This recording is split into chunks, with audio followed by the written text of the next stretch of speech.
again. I am Jennifer Gradnigo. I'm with Blueberry Realtors, 5-star real estate leaders. And with me today is Annie Hilchen. Annie is from this local area and she is a nutritionist. Yes? Yeah. Is that wrong? A little more than that. Yes. Tell us a little bit about Annie and your company. So my name is Annie Hilchen. My company is called Wellbeing Nutrition, and I am what is called a certified nutrition specialist. Okay. So what can you do for me as a certified nutrition specialist? I can actually serve Especially you. in January. Yeah, especially in January. But this is a year-round thing. Yes. I know a lot of people make dietary decisions in January, but health is really 365, 12 months a year. Yeah. So what I do as a certified nutrition specialist is I can provide something called medical nutrition therapy. So if you think of nutritionists that you usually know, they're usually associated with a gym, especially in Michigan. There's no regulation of using the term nutritionist. Interesting. So somebody could take a weekend course on nutrition and say, I'm a nutritionist. Somebody could get aligned with a supplement company, Okay. call themselves a nutritionist. A certified nutrition specialist is actually somebody who has a master's or doctorate degree in nutrition, Fantastic. which I finished just Yay! 2 years ago. Started that 2 Excellent. years ago. A certified nutritionist also has to pass a board certified exam and do 1,000 hours of supervised clinical practice. That is both observational hours and then actually working with clients on a one-to-one That is basis. fantastic. So it's a little bit more than the weekend certification. Yes, just a tad bit Yeah, more. a lot more education. And if you were to compare this to a term registered dietitian, which is what most people know when it comes to dietary guidance and counseling, the registered dietitian doesn't need to have a master's degree. Any bachelorate degree will work. They have a slightly different exam, Okay. overseen by a different board. Okay. They can also do things, and I think most of the medical establishment is familiar with registered dietitians, like Okay. working in a hospital, Right, right. doing care for people who work in a bariatric center.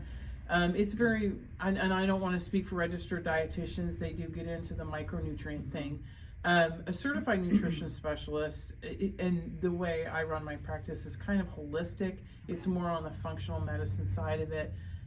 We get into lifestyle and Okay. basically highly personalized nutrition Okay. advice and planning and counseling. Excellent. Yeah. So tell us a little bit about, if you can, some of Yeah. your clients right now that you're working with. Oh, What sure. are some of the Yeah. issues they're dealing with? So many of the people I work with, and it actually is the start of the focus of my practice, is working on the 4 elements of digestion. So that means the food that we take in, are we digesting that food, are we absorbing the nutrients of that food, and are we eliminating well, right?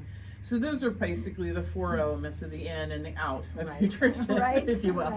Right. Most of the people I work with lately have been people who are not digesting well. So they may have GERD, acid reflux. There may be certain foods that are bothering them and others don't.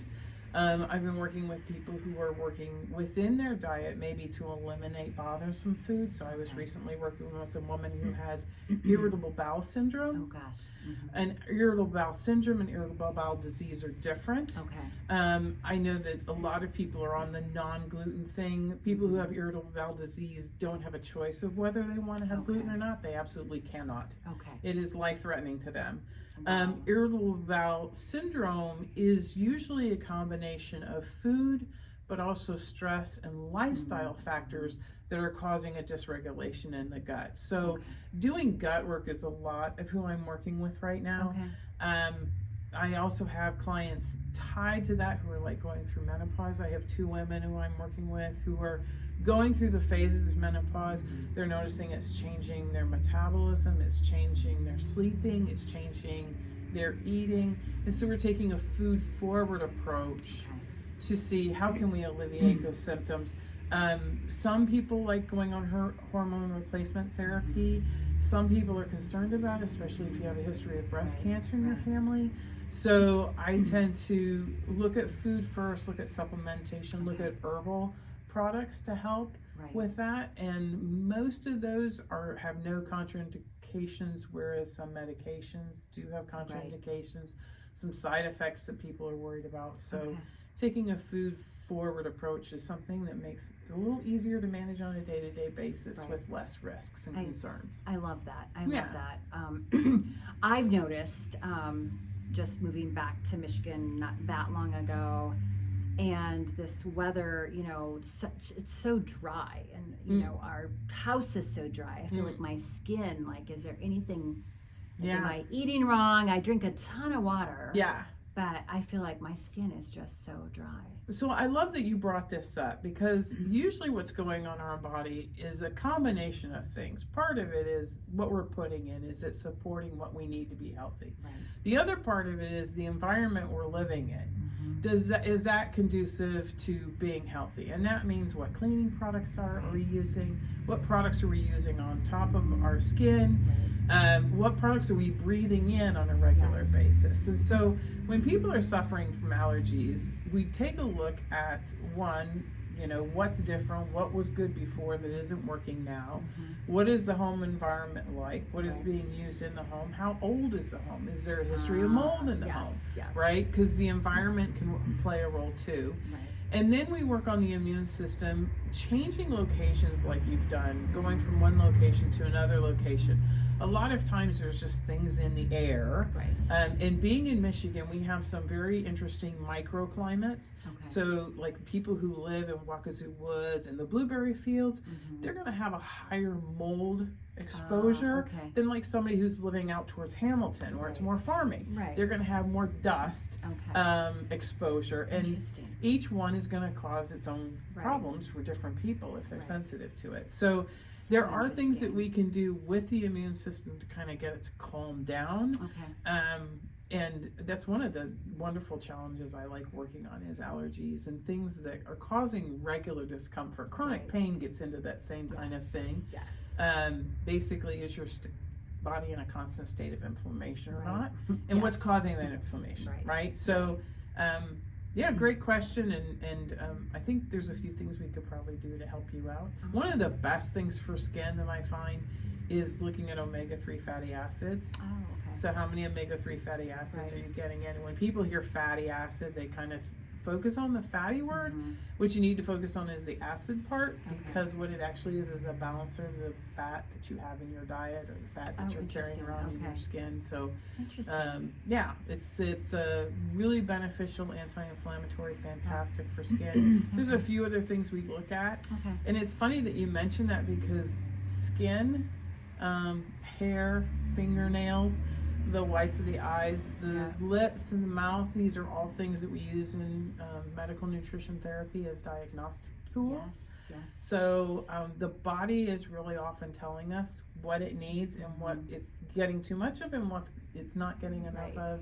So usually I end up doing a nutrition-focused physical exam in a lot of my consultations. So, well, I know as a kid, I was told I have just weak nails. I was told to drink a lot of milk. I don't know if it helped.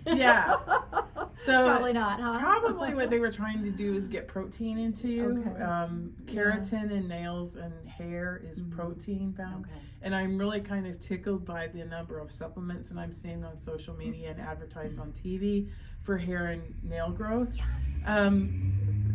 That might be helpful for some people. It might not. It depends on what the ingredients are. Protein is really a big part of the matrix of how our bones work, and the nails and the hair are telltale signs of that. The other thing I do want to caution people is, if you're taking a supplement to help grow your hair, you don't get to control where that hair grows. So women who are in or going through menopause or have a history of hirsutism, which is excess hair growth, taking that supplement, facial hair, hair is gonna start showing up in other places too. I never would have thought that. You don't get to control where your body decides to use those nutrients. So usually try to take a multi-pronged approach and not look for one supplement to fix things. Well, supplements matter, right? Ingredients matter, and so that's what's a little overwhelming for me. Is I'm supposed to take this, and I go out and there's all different kinds. Yeah. And all different, some have 2 ingredients and some have 25. So. Right. That's a really wonderful observation. It's actually, I have a 20-year history of working in supplements. It's actually how I was introduced. Actually, I was introduced to nutrition in my childhood. And when I was going through my early 40s, 30s into 40s, I had the recognition that I was way too young to feel as old as I felt. I was sleeping 9-10 hours a day, not waking rested. Right. My hair wasn't growing, my nails weren't growing, my skin didn't look great. And that was kind of a wake-up call for me that maybe there was more going on there than just me that being my new normal. Sure. Right? Sure. So that led me into looking at and examining different supplements that are on the market. And I'm kind of like, I'm one of those people that I really get into the nitty-gritty and the details. So when it comes to something that you're going to put in your body, right, it is important to know who the manufacturer is, who's funding that product. There are a lot of supplements out on the market that don't have any research into the actual combination of nutrients that they've put together. Okay. There is no regulation FDA wise, and the FDA is actually very strict on what you say your supplement will do, because no supplement can actually guarantee a health outcome. Right. They can cite the research and say this research shows that an increased intake of this has this potential outcome. Right. But supplements, in my view now, somebody should use supplements responsibly, and that means take a look at your diet first. Take a look at the food you're eating every day. Right. Because supplements are really meant to be a bridge, not the be-all, end-all. Right? Right. So if we're talking about health and healthy outcomes, it means starting with your food first. What does your daily diet look like? Then if there's things that we need to tweak, right, make sure that the product you're using has good historical data on it, good balance of nutrients, so not too much of any one given ingredient. I see that a lot. And what does the clinical data show? So there's a lot of supplements out on the market that'll say this ingredient is this wonderful new ingredient, has these miraculous outcome. Let's look at the research. Is it truly science-based, and is it according to best practices of using nutrition for health, right? So I have partnered with a company that actually does a huge amount of research, and it is the most clinically researched supplement company in as far to my knowledge the country. And that means that they've just done very good due diligence to making sure that there's good scientific basis for the ingredients that are in it. Does the product perform as it's intended to perform? And the last thing is, are the ingredients pure, right? So you never want to be taking a supplement or something, and I think fish oil is a really good example, right? Fish oil comes from the small fishes, but the way that our rivers and now oceans aren't as pure as they used to be, right? There's always this concern for heavy metals, like mercury and lead and arsenic, right? And whatever ends up in the river is going to end up in the ocean, right? And now you have these little fish that are out there eating off of plants and things that have been living in the water, right? And so there is always this risk of heavy metal contamination. Well, if a fish oil supplement doesn't go through any distillation or purification process, there is a high risk of that fish oil carrying those heavy metal contaminants. So picking a fish oil supplement is just one example of many of why consumer due diligence is really important. Okay, well, thank you. Sure. I love that. Do you have to pay a whole lot for supplements? I always think, no. Okay. That's the other thing, and this is one of the reasons why I think if you take a food forward approach first, right? You need to eat food anyway. We all need to eat food. Right. So, what? Oh, it was okay. So, we all need to eat food anyway. So if we try to get the most of our nutrients through our food first, then we're looking at supplements that bridge the gap. So like we live in the northern hemisphere.